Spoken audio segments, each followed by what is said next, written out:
Hai, apa kabar teman-teman semuanya? Semoga semua baik-baik aja ya. Jakarta PSBB lagi sob.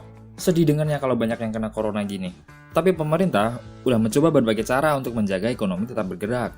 Nah, karena beberapa usaha udah mulai normal, ekonomi juga sebagian sudah mulai beranjak naik. Kebutuhan mobil angkutan bisnis nan mewah juga udah mulai naik lagi sob. Tapi kalau beli dengan harga mahal, ya biasa. Di channel ini, pastilah alternatif cari mobil yang layak tapi nggak mahal-mahal amat. Istilahnya tepat harga, tepat guna.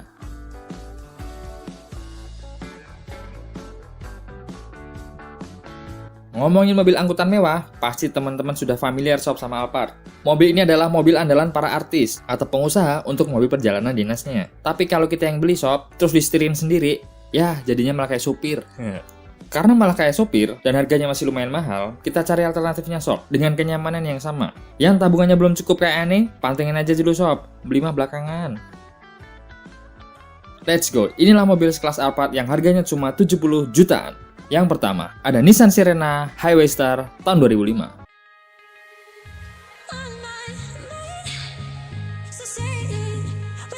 Motor lagi.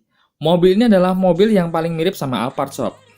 Dari bentuknya dan segmennya memang dibuat untuk menyaingi Alphard. Dari eksterior juga berbentuk boxy, kursinya juga captain seat. Selain itu juga udah dilengkapi dengan akomodasi yang juga mirip. Walaupun dimensi Nissan Serena lebih kecil dan pastinya fiturnya juga lebih sedikit. Tapi di kelasnya mobil ini mempunyai fitur yang cukup lengkap sob. Kita bahas fiturnya. Sudah ada ABS, dual SRS airbag, wood panel, power steering, tilt steering, power window dengan auto up dan auto down di sisi driver, elektrik dengan double mirror, AC double blower dengan pemanas, dan sudah auto climate. Selain itu juga ada driving mode, meja di konsol tengah, big tick cable, cordon, headrest monitor, armrest untuk baris pertama, baris kedua captain seat, dan sliding door otomatis. Gokil kan?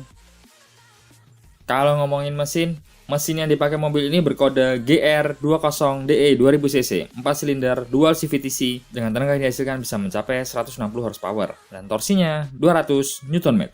Pilihan transmisinya adalah otomatis 4 percepatan sob dan berpenggerak roda depan. Kelebihannya, mobil ini memiliki kabin yang luas dan nyaman, akselerasinya halus dan cepat, visibilitas driver cukup baik, sliding door-nya udah elektrik, kursi baris 2 bisa diputar 180 derajat, sudah captain seat di baris kedua, setirnya enteng sob, suspensinya empuk dan nyaman, sistem keamanan tergolong komplit, kapasitas bagasi yang luas, kursi baris ketiga bisa di reclining, dan AC sudah ada auto playback kontrolnya. Mewah kan? Tapi kelemahannya, untuk sekelas Nissan mobil ini ke depannya kurang sob. Respon rasio matic-nya cukup lambat. Putaran atasnya agak loyo ya sob, kayak ringkih. Suspensi agak mengayun di kecepatan tinggi. Konsumsi BBM-nya juga cukup boros. Untuk dalam kota, 1 liternya bisa untuk mencapai 5-7 km. Dan untuk luar kota, 1 liternya bisa untuk mencapai 9-10 km. Selain itu, spare part-nya juga mahal sob. Dan kebanyakan untuk sekarang, jok kulitnya sudah banyak yang terlepas. Ngomongin harga Nissan Serena Highway Star ini, untuk kondisi bagus, bisa dibeli dengan harga 70 jutaan. Dengan pajaknya cuma 3 jutaan sob. Lumayan murah kan? Mobil ini satu-satunya mobil rasa Alphard yang harganya miring.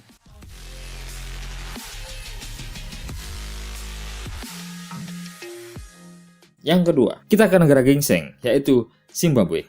Korea kali. Oh iya, Korea. Ada Kia Sedona LS tahun 2007.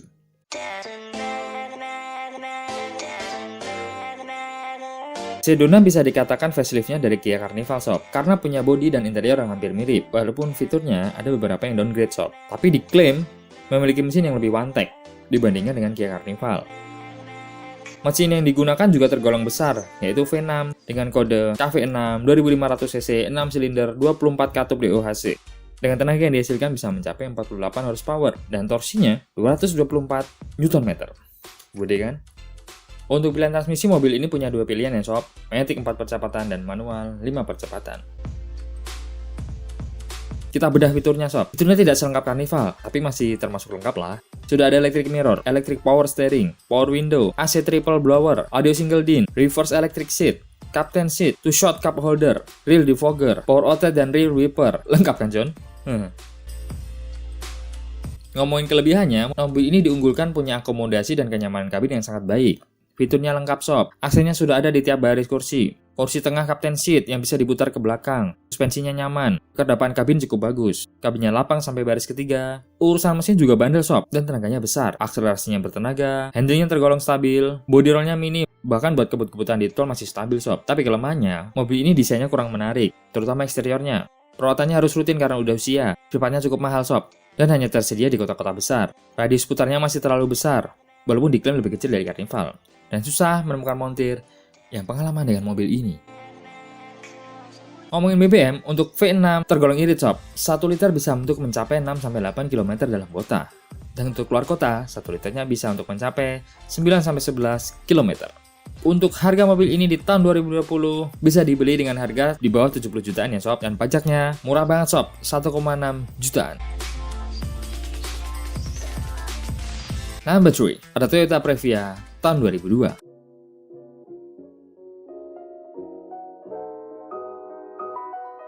Mobil ini datang ke Indonesia pertama kali tahun 2000 sob. Mungkin teman-teman tidak banyak yang tahu ya sama mobil ini. Ayo, ngaku aja.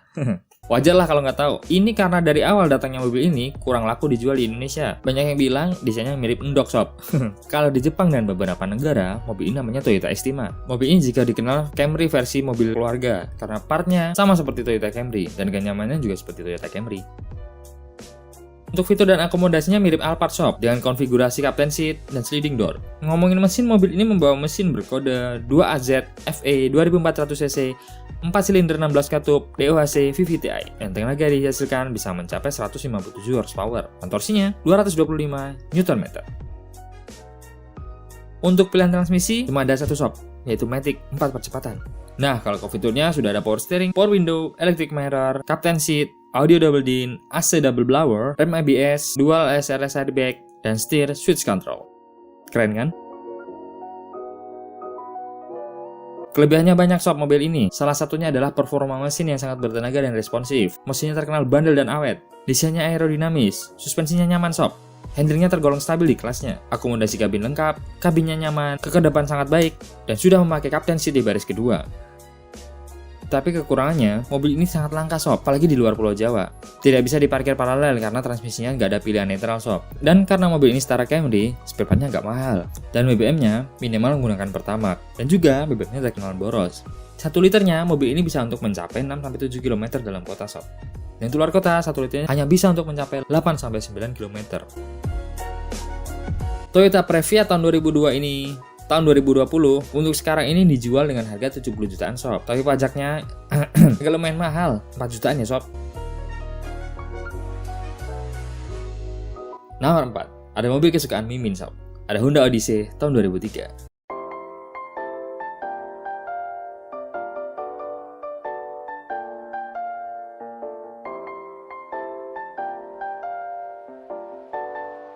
Secara desain mungkin mobil ini paling disukai di kelasnya waktu itu. Karena produk keluaran Honda terkenal dengan desain yang sporty ya sob. Mimin pengen banget punya mobil ini, tapi nggak kesampaian sampai sekarang. Ada yang mau beliin nggak? Odyssey punya desain yang futuristik sob, walaupun belum punya captain seat. Tapi sudah diisi dengan armrest yang lebar dan posisi duduk yang nyaman. Mobil ini cukup layak sebagai pengganti Toyota Alphard untuk versi murah meriahnya ya sob. Kita ke mesin. Mesinnya adalah ciri khas Honda. VTEC dengan kode M23A 2300cc, 4 silinder segaris 16 katup SOHC. Dan tenaga yang dihasilkan bisa mencapai 143 horsepower dan torsinya 206 Nm. Untuk transmisi agak unik ya sob, yaitu bertransmisi Triple Max 4 speed. Untuk fiturnya udah lengkap sob, sudah ada power window, electric mirror, tilt steering, steering switch control, audio single din, AC-nya udah digital triple blower dengan auto climate penerangan suhu, dan rear defogger. Sudah adanya vanity mirror, dual SRS airbag, dan armrest di baris kedua. Kelebihan mobil ini adalah mesinnya bandel khas Honda. Tampil eksteriornya cukup menarik. Desain interiornya masih dapat kesan premiumnya sob. Bantingannya nyaman, handlingnya cukup stabil, transmisi otomatisnya cukup responsif. Kabinnya cukup lapang, akomodasi kabin cukup lega, kisi AC-nya udah sampai baris ketiga sob, dan armrest di baris kedua sangat lebar. Nyaman ya sob. Selain itu, perangkat elektroniknya cukup awet, dan yang paling penting, spare part-nya bisa disubstitusi. Tapi kekurangannya, mobil ini kaki-kakinya ringkih sob. Ciri khas Honda, mobilnya juga kurang bertenaga, rem tidak begitu pakem, kekedapan kabin tidak sebagus mobil di kelasnya, AC-nya juga rentan bermasalah. Harga spare part mahal, dan juga konsumsi BBM-nya agak boros. Untuk 1 liternya, dalam kota bisa mencapai 5-7 km, dan untuk luar kota, 1 liternya bisa untuk mencapai 8-10 km. Honda Odyssey tahun 2003 ini, sekarang harganya udah murah sob, di 70 jutaan, tapi sayangnya pajaknya masih mahal sob, yaitu 4 jutaan. Kita beralih ke non Jepang. Ada Peugeot 307 SW 2002. Suka jadi PR sob kalau Mimin nyebutin merek ini, karena banyak yang komen bantuin nyebut, tapi juga susah dibaca sob. Mobil ini muncul pertama kali di Indonesia pada tahun 2001. Ada dua varian, high speed dan station wagon. Keduanya dibekali kapasitas mesin yang berbeda, tapi sama-sama ada opsi pilihan mau diesel ataupun bensin. Mobil ini didesain untuk memanjakan penumpang sob, karena dilengkapi dengan panoramik yang sangat lebar, kabinnya ala Eropa yang sangat akomodatif, nyaman, walaupun memang bukan captain seat, tapi paling nggak ada pramugari seat. Canda sob. Mobil ini di setiap kursi didesain individual, jadi setiap penumpang tetap mendapatkan kenyamanan yang sama sampai baris ketiga. Nah, untuk yang kita bahas ini adalah Peugeot 307 SW tahun 2002 dengan bermesin bensin dengan kode mesin EW10 2000cc 4 silinder 16 katup DOHC MBI dengan tenaga yang dihasilkan bisa mencapai 140 horsepower dan torsinya 200 Nm. Untuk transmisinya memakai Tripton Max 4 speed ya sob. Kalau ngomongin fiturnya, khas Eropa sob, sangat lengkap. Sudah ada rem ABS, 6 SRS airbag, hydraulic power steering, tilt dan telescopic steering, power window, electric mirror, MID display, armrest, cooling box, dan juga panoramic hull. Keren kan sob? Kelebihannya, mobil ini memiliki mesin yang bandel dan bertenaga sob. Interiornya super mewah, memiliki penyimpanan yang sangat banyak. Setiap kursi didesain individual, fitur keamanan dan kenyamanan sudah lengkap, bantingannya empuk, kursi baris 2 bisa di sliding biar memaksimalkan legroom, indikatornya sangat lengkap, spionnya auto dimming, dan juga tersedia laci rahasia. Pakai rahasia-rahasiaan. Tapi kelemahannya, kaki-kakinya rentan bermasalah sob, karena usia. Spare partnya mahal, tapi partnya memang tahan lama sih. Perawatannya tidak bisa dibengkel sembarangan, ruang bagasinya tergolong sempit. Mobil ini bahan bakarnya juga minimal Pertamax sob.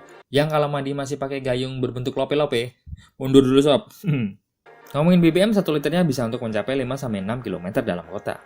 Dan untuk keluar kota, 1 liternya bisa untuk mencapai 8-9 km. Boros ya sob, tapi wajar sih, karena mobilnya juga gede. Untuk Peugeot 307 SW ini di pasaran lebih murah sob, hanya di Xstar 60 jutaan, dan pajaknya 1,8 jutaan.